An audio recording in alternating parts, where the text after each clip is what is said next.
Hey there, Parker Reed here, and welcome to PR Media, your home for everything movies and music through my eyes. And today we have a review of the brand new Marvel movie, Shang-Chi and the Legend of the Ten Rings. Yay! We love Marvel movies! Shang-Chi and the Legend of the Ten Rings is a 2020 American superhero film based on the Marvel Comics featuring the character Shang-Chi. Produced by Marvel Comics and distributed by Walt Disney Studios Motion Pictures, it is the 25th film in the Marvel Cinematic Universe.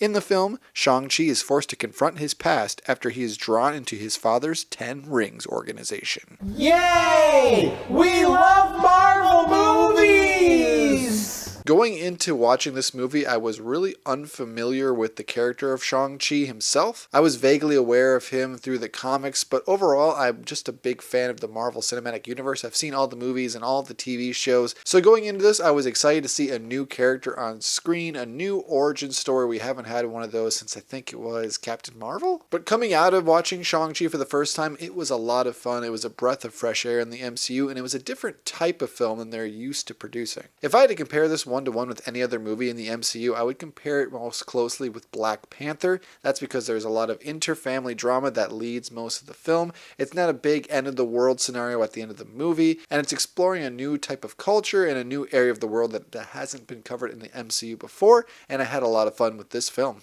Yay! We love Marvel movies! To start off on a positive note, I think the best aspect of Shang-Chi is the tone of it. There are a lot of jokes in this movie, mostly delivered by Awkwafina, who is funny in this film. It's funny, she's almost typecast into Disney dragon movies after playing the dragon in Raya and the Last Dragon recently. But all of the jokes are interspersed in this movie at a good rate. This doesn't feel too jokey, it doesn't go Guardians of the Galaxy level with jokes, and when there are dramatic moments, they're not undercut by jokes. I appreciated that. And overall, it's a pretty light tone. It's not super serious, it's not dark, and there are even some moments that will tug on your heartstrings a little bit, especially towards the end of the film. A couple more aspects I really enjoyed were the music here, as well as the set pieces and the cinematography. Especially towards the third act, the cinematography is really great. There are a lot of good colors, a lot of bright reds and greens and pinks. I really enjoyed that aesthetic, and the music here really adds a lot of ambiance to it, and it's really modern, a lot more modern than some of the other Marvel movies. Again, I would compare it to Black Panther. There was a lot of hip-hop in that movie, mixed with more traditional African themes, and here there's a lot of hip-hop in it, mixed with some more Chinese themes. So I think those two films even compare more when you think about the music, and the lead actor does a great job in the role of Shang-Chi. While I don't think he's the most charismatic person ever, I do think he does a good job in this role, and as he develops and is in more films in the MCU, I think he's going to develop even more as an actor and a better lead presence. And this movie also gets the Thanos treatment, where the villain is very sympathetic, and you almost side with him a lot of the time. The father in this Wenwu, you understand where he's coming from, and while his actions and how he handles it isn't the best,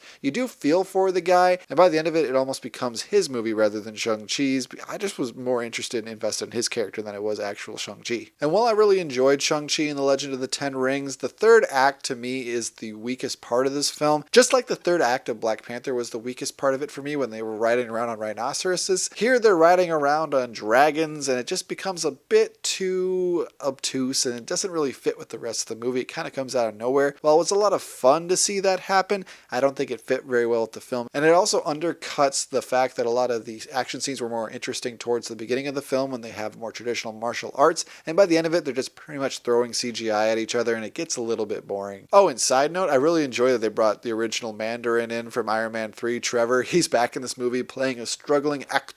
It was funny to see him pop up, and I'm glad they finally paid that through and showed us the real Mandarin, who is Wenwu, by the way. But overall, coming out of Shang-Chi and the Legend of the Ten Rings, I had a lot of fun with it, and it breathed a breath of new life into the Marvel Cinematic Universe, heading into Eternals and Spider-Man No Way Home coming later this year. And while it wasn't the grandest or the most epic or the best told movie in the MCU, it was still enjoyable, and I think I'll return to this more than I will Black Widow, which came out earlier this year. So my final rating for Shang-Chi and the Legend of the Ten Rings is a solid 8 out of 10. I would recommend you go and check it out because you'll definitely want to be in the know, and make sure you stay for those post-credit scenes because they do set up a lot of things to come in the MCU. But shame on you, Shang-Chi, for replacing Tony Stark with Captain Marvel when they did that science scene in the post-credits. Tony and Bruce forever. You can't replace Tony Stark with Carol Danvers. It's not going to work.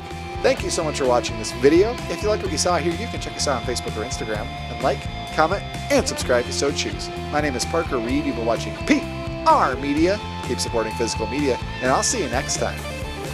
Thanks, guys. Is this what you wanted?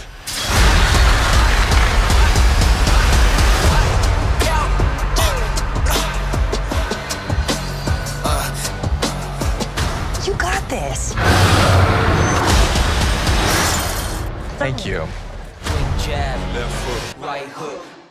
Yay! We